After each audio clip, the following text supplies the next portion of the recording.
e non aver paura, cattura l'avventura. Allora ciao, facciamo il test dell'hydrofoil. Sono qua con il mio nipotissimo Jacopo. È un grande onore per me oggi avere un vero pescatore con me sul gommone, sull'Aircat.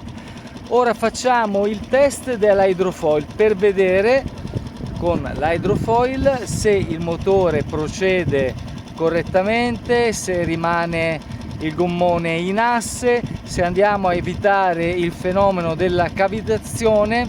Insomma, andiamo a testare se l'hydrofoil serve a qualcosa oppure non serve nulla. Ecco, ora vi faccio vedere.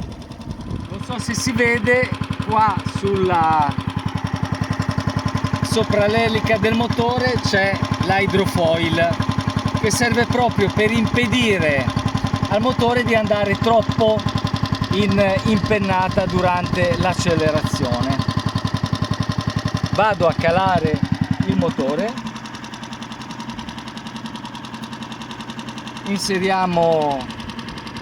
ora inserisco la marcia e vediamo con l'accelerazione cosa succede.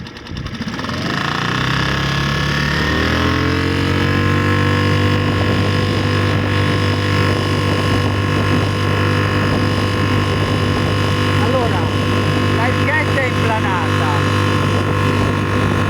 però non ho più quell'effetto di motore ingolfato che c'è quando andiamo alla massima velocità senza l'hydrofoil. L'hydrofoil impedisce al motore di sprofondare troppo sott'acqua e mantiene correttamente lo scafo del nostro gommone. Questo è un motore piccolino, però senza hydrofoil mi è capitato che la posizione dell'elica fosse non corretta nel momento della massima accelerazione. Bene, ora facciamo il test di velocità con questa applicazione. Vai, inizio, attacco il motore e diamo gas per vedere quanti nodi raggiunge nella velocità massima.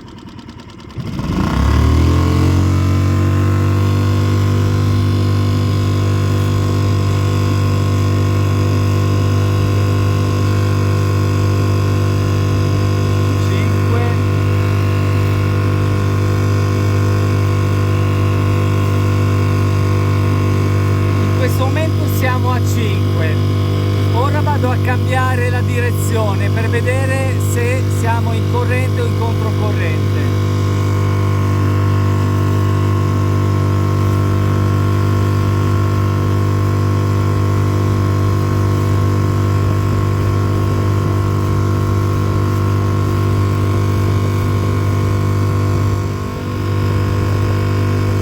Mi sta rimanendo costante a 5 nodi.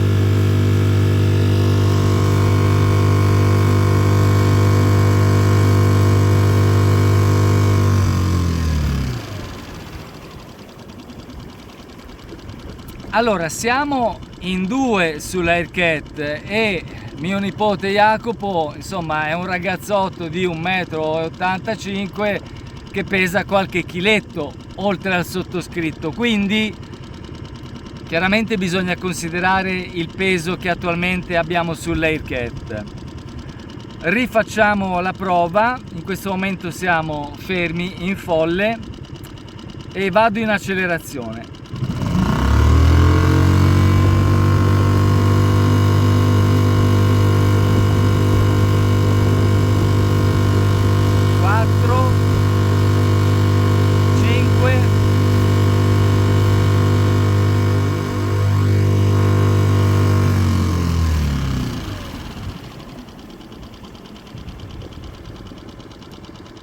La misurazione, la velocità massima in nodi si confermano 5 nodi, che qua adesso siamo fermi, nella velocità massima in tutto il percorso siamo a 5 nodi. Ma la cosa importante è che durante tutto il processo di accelerazione non si sono registrate perdite di potenza del motore, cioè inefficienze del motore. Il motore è rimasto agganciato all'acqua, ha mangiato l'acqua costantemente senza mai vacillare. Presumo che questo, diciamo, effetto di maggior efficienza sia dato proprio dall'hydrofoil.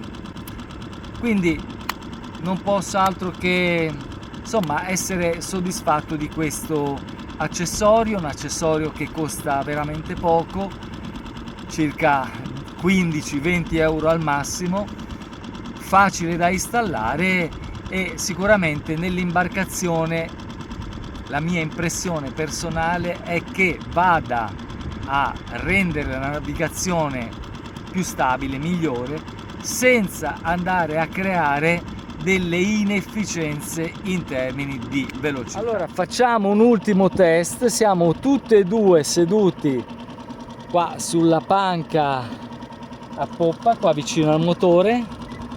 Rifacciamo l'esperimento per vedere come si comporta il motore in accelerazione, come si posiziona l'Aircat durante la massima accelerazione e che velocità andiamo a registrare.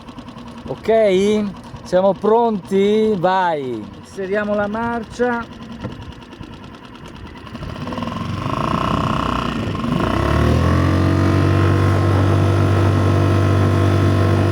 Siamo in planata subito. No, ferma tutto con il motore così, con la posizione così c'è stato uno sbuffo di cavitazione. Quindi con la massima planata, tutti e due seduti sul sedile di poppa, andiamo a pesare troppo e andiamo comunque a portare l'elica in cavitazione. Riproviamo.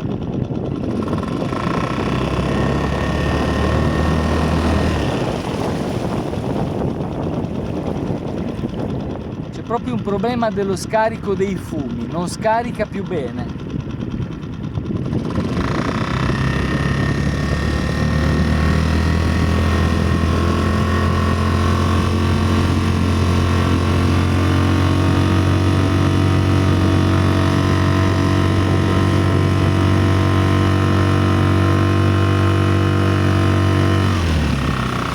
Insomma, in due a gravare tutte e due sul peso del motore sullo specchio di poppa andiamo eccessivamente a gravare sul motore. Siamo insomma due adulti, io peso un 76 kg e te Jacopo quanto pesi? Sì, un po' di più, dai. Un po' di più addirittura. Quindi insomma va bene l'hydrofoil, ma anche lui fa quello che può. Cattura l'avventura! E non